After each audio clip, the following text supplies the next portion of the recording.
Yeah, Shams, I saw your tweet from earlier about Lauri Markkanen. Obviously, Golden State has been trying to figure out some sort of package, but now you are saying that he is going to stay with the Utah Jazz. What are the numbers coming in like here? And then also, are the Warriors going to try and make a move for somebody else now?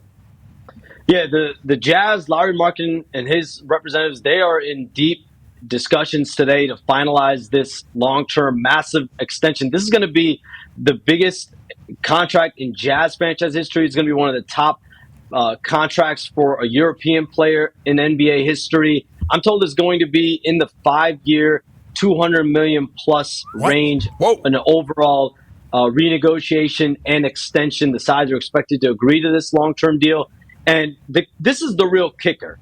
They can agree today, but Lauri Markkanen can wait one full day tomorrow or Thursday and sign Thursday. If he signs it today, Lauri Markkanen is trade eligible at the trade deadline, February 6th. If he waits even a day, if he waits 2 days, whenever it is, he is not trade eligible for the entire calendar NBA season 2024-2025. And I'm told that is the expectation. That is the plan from both sides. Both sides are working under that understanding that Lauri Markkanen, when he does sign the extension, it'll be after that date of today. And why that's big news is because the Warriors have pursued Lauri Markkanen heavily the last few weeks. They've made the most aggressive offer. Moses Moody, other salaries, multiple first-round picks, multiple second-round picks, multiple pick swaps. The big holdup there has been Brandon Podziemski, their rookie. They have high hopes for him. They view him as really that guard of the future in Golden State. And they have been unwilling as of right now and as of really in any deal right now to put him in that deal. And that's why Lauri Markkanen is staying in Utah. That extension is expected to happen. And you have to, you look at Lauri Markkanen's career, you have to give him so much credit. He fell in and out of favor in Chicago, number 7 overall pick. A little bit of, I guess you can call him a disappointment there. Revitalized himself in Cleveland, and he's become an absolute star with the Jazz, all-star starter in 2023. One of the top players, definitely big men in the league today. Wait, so Sham, so he's going to sign after tomorrow, so he cannot be traded. That's what you said?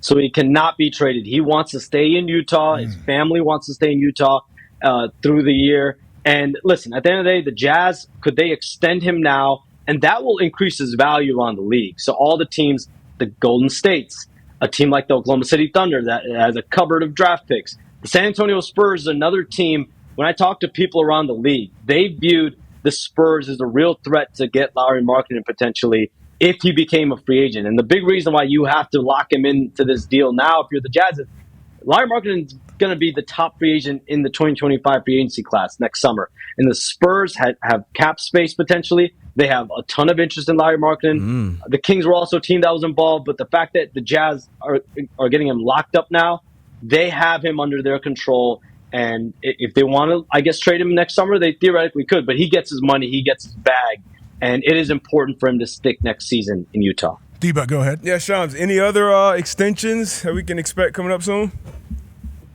Well, the only other really trade name, big all-star caliber guy that kind of falls in that same Lauri Markkanen boat is Brandon Ingram. And his future in New Orleans, David Griffin has talked about it. Brandon Ingram wants to stay in New Orleans. New Orleans wants Brandon Ingram. The holdup there as he goes into the final year of his deal is the money. The Jazz are willing to give Lauri Markkanen near the max contract. The Pelicans, as of right now, it's a financial thing. They have DeJounte Murray locked in for $100 million plus. CJ McCollum's locked into big money. Zion Williamson's locked into big money. So if you give a fourth guy in that market, they want to see what that team looks like. And right now, from what I'm told, Brandon Ingram's trade market is limited. I think the sense around New Orleans is he's going to be there. They are fully expecting Brandon Ingram to be a part of the team going into next season. There's a team mini camp at the end of the month. Brandon Ingram right now is expected to be at that. And so the sense around New Orleans is you start the year, see what you have, and then make any adjustments that you have to. But that was really the only other major trade name. And from what I'm told, he's looking for $45 to $50 million per year in an extension. Okay. Ty Schmidt, go ahead. Shams, what are the big takeaways now that Summer League is over? I mean, obviously we talked about Bronny and, how he's probably going to win either Sixth Man of the Year, maybe Rookie of the Year. But MVP. For, the casual fan who looks at that and is basically like, hey, none of these guys are going to be playing. No one really gives a shit about any of this kind of stuff. What is kind of the big takeaway from Summer League and as we close the Olympics kind of heading towards the regular season starting in the NBA? I look at rookies that are going to make an instant impact. And you think about Zach Edey with the Grizzlies. They were literally looking for that type of player, that center. And he showed he's that guy. Hopefully he can stay healthy. But if he's healthy, he's going to have an instant impact. Reed Shepherd with Houston. You saw his instant impact the moment he got in the summer league.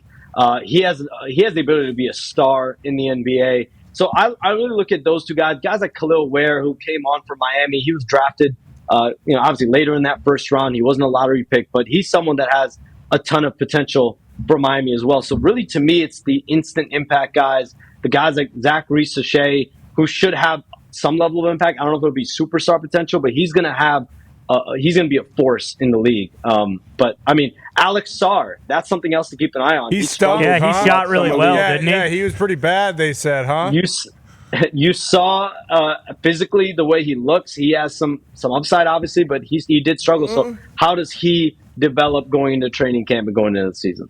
Well, I guess we will tune in. We will watch everything that you do and say, Shams. Thanks so much, man. We really appreciate you coming on here. We will talk to you, I'm sure, down the road. So, ladies and gentlemen, Shams Charania. Yeah, I'm